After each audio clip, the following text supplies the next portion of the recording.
ghosting. You know the feeling? You have been seeing someone, or at least texting, for weeks and then nothing. They vanish mid-conversation like they fell into a black hole. And suddenly, you're refreshing your phone every 30 seconds, wondering what the hell you did wrong. Look, in this episode, I'm giving you the one response that actually works. Not the one that makes you feel better for 5 minutes. No. The one that gets your brain to finally let go. And it's backed by science. This is inside the dating mind.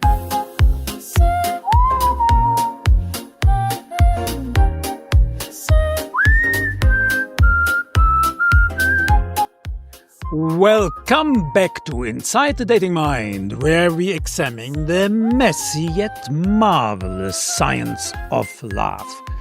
I am your host, Dr. Axel Schumacher, scientist, tech entrepreneur, and dating expert. And today we are talking about ghosting. That moment when someone who was lighting up your phone suddenly disappears. No warning, no goodbye, just poof, gone. And if you have been left on red permanently, you are in a crowded company. Surveys of online data find that about a quarter admit to ghosting. A large majority, and I mean a large, like a planet-sized thumb of despair, have been ghosted. Why do we care? Because the human brain is a dumb machine. I mean, really. It activates pain circuits when you get socially rejected. That's really dumb, isn't it? Well, actually it isn't, but you will get the point later. So a text message from a total stranger can literally make you hurt. But we are not here to marinate in misery, no. Today we will unpack the why with real research, hand you scripts that actually work and help you walk away lighter, not haunted. Let's exorcise this ghost. And with me, of course, is Aria, our lovely, polite AI dating researcher. I have reviewed 40,000 hours of human dating data. My conclusion on ghosters is simple. They are all pathetic losers and will die alone. All right. Okay. Let's cut straight to the part your nervous system has been begging for. Relief. Not later, now. So, if someone ghosted you, here's your only response. The exact words, the exact moment to send them, and the exact exit strategy. No chasing, no second drafts, just dignity on delivery. Okay. Early dating, app banter, coffee dates, the still figuring out phase. So what are you doing during that phase? I only invest where effort is mutual. Wishing you well. Send once, then block, delete, and walk away, like you're closing a browser tab that you never needed open. You man, you know what I'm talking about. So for longer relationships, so we are talking weeks or months, I'm open to hard conversations. If you choose silence, I'll protect my well-being and step back. Yeah. Set a firm deadline. 48 hours for a reply, 1 week max for real talk. Mark it in your calendar. And when the timer hits 0, follow through. No extensions. No, maybe they're just busy. No. Then we have the intermittent ghosts, so the breadcrumbers. This hot-cold pattern doesn't work for me. If you're in, be consistent. Otherwise, I'm out. That's it. Your script, your shield, your closure. Now, let's talk about why you needed armor in the first place. But first, a non-negotiable. Look, if ghosting hurt you, you have one duty, only one. Never become what broke you. Do not ghost. Ever. You can't condemn abandonment and then abandon others. Choose now to be the one who breaks the cycle. Okay? Do we have an agreement? Thank you. Okay. The problem. Ghosting isn't just rude. It's psychologically violent in ways we are only beginning to quantify. So recent research confirms what your nervous system already knows. Being ghosted hits your brain basically the same way physical pain does. So the dorsal anterior cingulate cortex, please repeat, the brain region that lights up when you stub your toe, activates identically when someone vanishes without explanation. It hurts. But here is the twist that matters. Studies show ghosted individuals feel just as terrible as people who receive explicit rejection. Same low self-esteem, same negative emotion, same gut punch to your sense of worth. And the difference? Rejection offers closure. Okay? Ghosting only offers confusion. And confusion keeps you emotionally attached to someone who's already gone. And that's not only stupid. And that's why ghosting is often much more harmful than simply getting rejected. So, let's go to some of the questions I got before the show from people who asked me about ghosting. And the first one is simply, so who are those people who ghost? No? So who ghosts? Let's cut through the apologetics. Yes, some ghosters actually care more than you think. A 2024 study found they often have what we call pro-social motives. They think they are sparing your feelings, but they're wrong. But they believe it.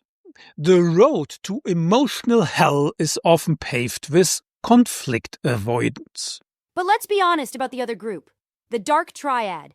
People high in narcissism, Machiavellianism, and psychopathy ghost more frequently, especially in short-term relationships. They lack empathy, they're manipulative, and ghosting is simply efficient. For them, you're not a person with feelings. You're a problem they can solve by doing nothing. And how do you spot them before they disappear? Okay. Watch for these patterns. Evasive scheduling, so always so busy, and never concrete plans.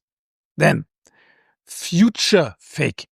That means grand promises about someday with zero follow-up through. Then we have the digital control games. So what I mean with this is like these read receipts turned off mid-conversation. I know, you know what I'm talking about. Or they reply only after 11 p.m. And here's the uncomfortable truth about attachment styles. Avoidant individuals ghost most often. They use withdrawal, distance, and silence as relationship exit strategies because this confrontation feels just so intolerable to them. Meanwhile, anxiously attached people get ghosted more often. They seek reassurance and closure, which makes ghosting especially effective at destabilizing them. It is what it is. Another question I frequently got: is ghosting abuse? This is tricky, but let's be very precise about ghosting. Essentially, it's a collapse of empathy in favor of personal comfort. Yeah? Someone chooses convenience over your dignity, silence over courage. So don't mistake inaction for neutrality. Refusing to respond is still a choice. If you are hurting, you are not too sensitive. Your nervous system is reacting to uncertainty. So, pause, breathe, name what you feel. Shame loses power when spoken, and clarity returns when you remember this isn't a referendum on your worth, it's a snapshot of theirs, right? They're the ones ghosting. And is the whole thing narcissistic? Yeah, often, yes. It centers their feelings and sidelines yours. This is basically what narcissism is all about. Is it low on emotional intelligence? Yeah, by definition. Well, ending things directly takes maturity and courage. Ghosting is the absence of both. Is it abusive? Okay, context matters. But the fallout is measurable stress, low self-esteem, anxiety, and elevated blood pressure. And when prolonged, then it's probably emotional abuse. One other very important question we have. One question I got so many times. Should I call it out when I was ghosted? My take, yeah, potentially. But one message only, maximum. Okay? Not for them, for you. It's how you reclaim agency and end this on your terms, not theirs. Don't expect a reply. You are closing the loop. Okay? Research shows people in need for closure take ghosting harder, yet feel better when they get acknowledgement. So you won't get that there. So let your one message do one job. Tell your brain, hey, I did what I could. The ball's in their court and I'm moving on. Huh? And after that, go quiet. Mute or block if needed. There's a famous quote by Elie Wiesel. The opposite of love is not hate. It's indifference. And there's a lot to it. And obviously you don't want the opposite of love for yourself, right? Your attention is a limited resource. And they are not investing in you. Let them go. And another point. Here's why ghosting hooks you so deeply. This is what we call intermittent reinforcement. Aria. When someone is consistently present, your nervous system regulates. When someone is consistently absent, you grieve and adapt. But when someone flickers, present, absent, absent, your brain gets trapped in a loop. This is the same mechanism behind gambling addiction. Unpredictable rewards create obsessive behavior. Correct.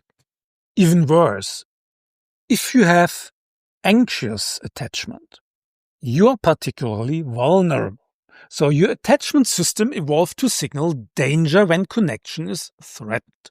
And ghosting triggers abandonment anxiety at a very primal level. So your sympathetic nervous system activates. Heart racing, cortisol flooding, so this constant vigilance. No? But you're not crazy or too sensitive. You are having a stress response to a stressor, and a real one. So how do you calm it? Start with your body. Yeah? Slow your breathing. 4 counts in, 6 counts out. Let's try this. So 4 counts in,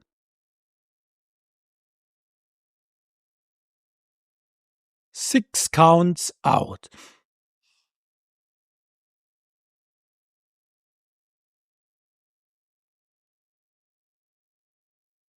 Repeat that several times. So this you can do when you are actually ghosted. It helps. You're flipping the parasympathetic switch, telling your nervous system the threat's over. Do that for a minute or two, and the internal sirens start to quiet. Other things you can do are dump the noise onto paper by asking, what closure am I seeking, and can I give it to myself? What does their silence reveal about their capacity to communicate? Or what would I tell my best friend? Then rewrite the story by swapping. So, what did I do wrong? For their inability to communicate doesn't define my worth. And for more tools, so breathing drills, boundary scripts, and printable checklists, go down to the PDF. I explain these in our show notes, so you don't need to memorize any of this right now. There's a PDF linked in the description with the full rundown and some homework to help make it stick. And of course, as usually, it's free. Just take it. So, what about ghosting after real intimacy? This gets more complicated. When ghosting happens after weeks or months, so not just app stage chatting, so let's say you were dating. Of course, this betrayal cuts deeper. So you didn't just lose a relationship, you lost your trust in your own judgment. And if this person could vanish, what else did you miss? Right? Here's what research says. In established relationships, ghosting often reflects the ghoster's emotional limitations, not your failings. They might be avoidant attached and overwhelmed by intimacy. They might lack the skills for difficult conversations. They might be experiencing mental health crises they can't articulate. None of this excuses the behavior, but it does depersonalize it. Still, the pain is real. We all understand this. But studies confirm that ghosting in close relationship causes significant long-term mental health effects. So almost half of people report lasting impact on self-esteem. And that's why we shouldn't ghost others. We hurt people if we do this, right? And of course, this is something you just get over quickly. It requires active healing. But healing can work. You can get over it. So here's your healing protocol. Number 1, name the harm. How do you do this? Write a letter you never sent. It sounds weird, but it actually works. So, write a letter. Detail how their silence affected you. This isn't for them. It's to externalize the pain so it stops ricocheting in your head. It works. Try it out. Number 2, grieve the idea, protect the self. So what does it mean? You're not grieving who they actually were, so essentially someone who abandoned you. No, you are grieving who you thought they were. That's a legitimate loss. Number 3, enlist support. So tell trusted friends what happened. Shame thrives in silence, and connection dissolves it. Really try it out. Reach to your friends, to family, or if it's really bad, go see a psychotherapist. 4, set a closure deadline. Your brain wants resolution. Give yourself permission to create it. So after a specific date, you can write this down. I will consider this relationship ended, regardless of their response. And then you honor that deadline. Something else. Let's talk about holding 2 truths at once. Is ghosting rejection? Yes. Someone chose not to keep the conversation going. So that happened. Don't deny it. Does that mean you are unlovable or defective? No.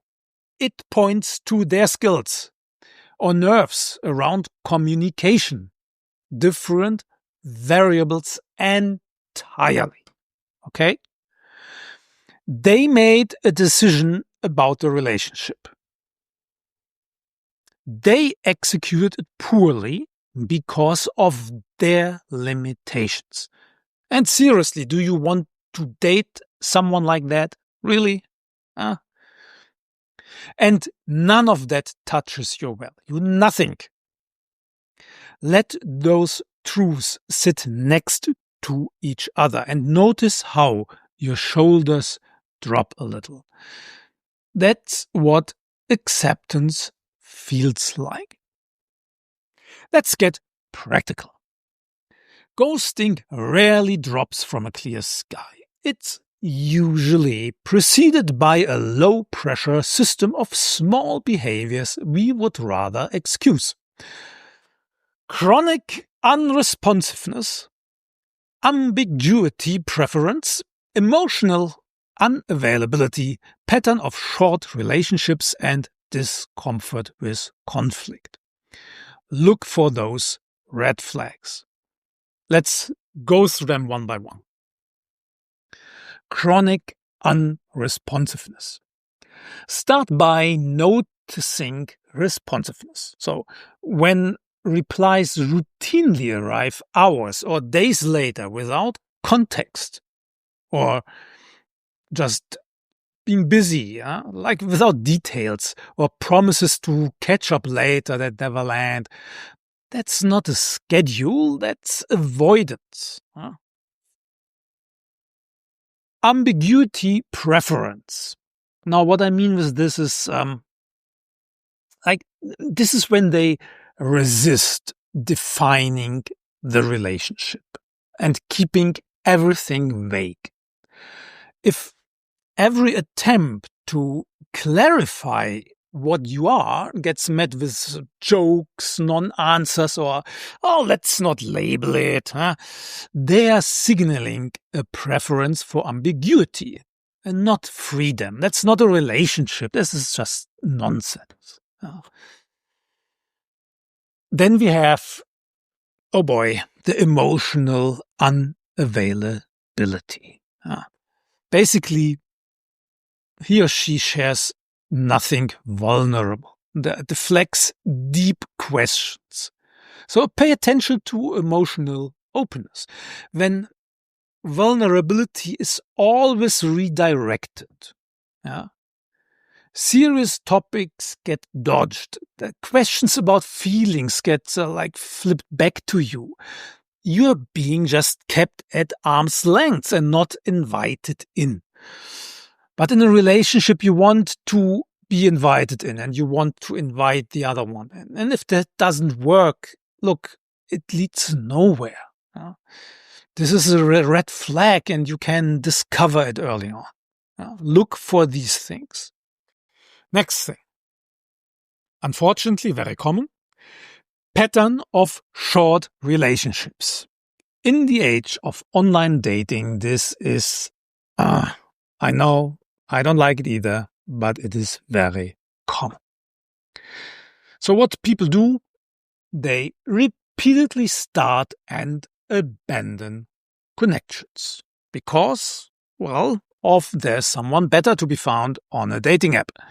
So look at their relationship history. A series of quick starts followed by unexplained phase-outs isn't bad luck.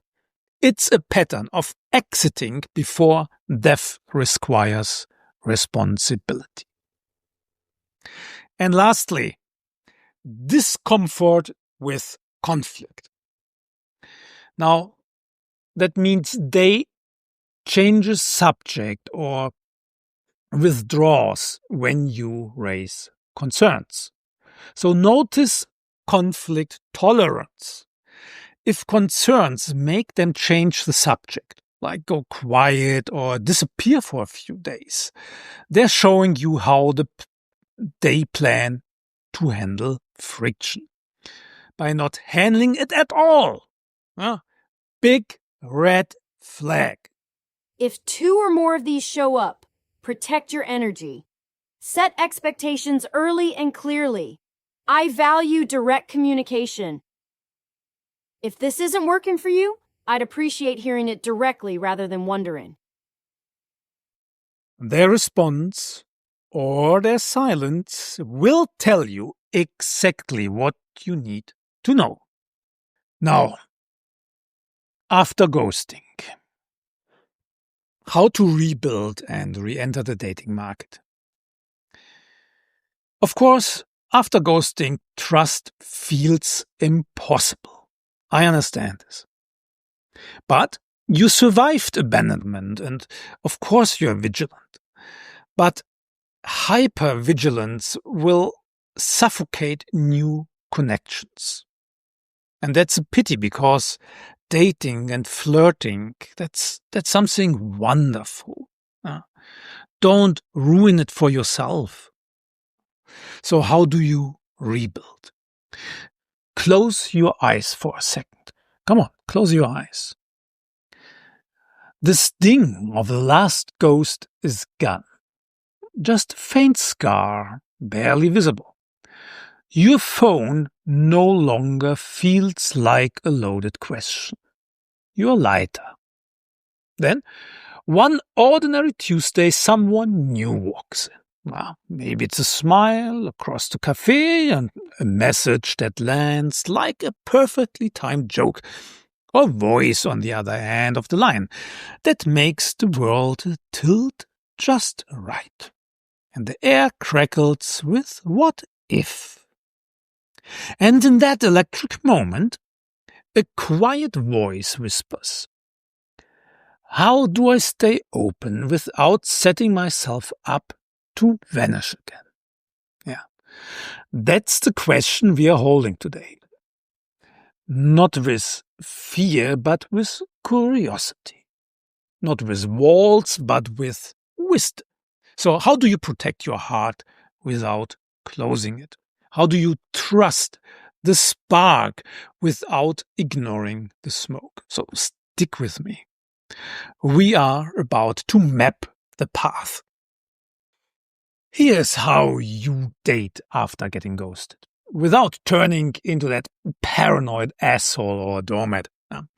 Think of these as non-negotiable rules that keep your heart opened and your bullshit detector calibrated. So first, really slow down. Don't sprint because the first kiss felt like fireworks. Escalate only as fast as their consistent action allow. Good morning text for 3 straight weeks beats a 2 a.m. novel about how you are different. Words are free. Patterns cost effort. So collect the data before you bet the farm. Pick reliability over chemistry. I know chemistry, that's great. We all like it. Sparks are fun, but they're also temporary. The person who texts when they say they will, who cancels with notice instead of silence, who remembers you hate olives, although that's really weird, that's the one who will still be there when the dopamine crash hits. Chemistry gets you late, consistency gets you loved. Remember that. Then state your boundary like it's a fact of nature. Casually early. Like, hey, you tell them, I'm big on clear communication, even when it sucks. Silent exits aren't my thing. Sorry. So say it with a smile, not a threat. This is very important. So I repeat it. Say it with a smile. Warmly, not threatening. Anyone who flinches, goes to convo or calls you intense is self-selecting out. Kick them out. Congratulate them on their efficiency and swipe next. Follow these and you are not protecting yourself, you are curating. This is what a curator does. You are the bouncer at your own heart's door and letting in only the people who have earned the cover charge. Okay? Let's get the takeaways from this episode. First of all, your energy isn't infinite. It's like a battery. Charge it where the current runs both ways. Okay? And consistency isn't flashy, but it's kindness in action. Silence, that's quiet violence. Their absence isn't a mystery. It's information. Information you can build on. Believe it the first time. No replays, no follow-ups. Okay? You are not starting over. You are upgrading to people who choose words over vanishing, who act, who are there for you. And the right ones, they will show up like it's the easiest, best part of their day. One thing I learned from the best dating coaches in the world is one thing. Only say yes to people who also really say yes to you. Not the ones who ghost you or these maybes. Let's see where this is going. Okay. To sum up, ghosting hurts because it hijacks our need for connection. And you're not overreacting. Your body is responding to a real signal. The only winning move is to reallocate. One message if you need it for you. Then block, delete, and redirect that energy toward people who value you enough to use their words. Remember, someone's inability to have a difficult conversation says everything about them and nothing about you. You are not too much. You are not too sensitive. You are not hard to love. You are lovable the way you are.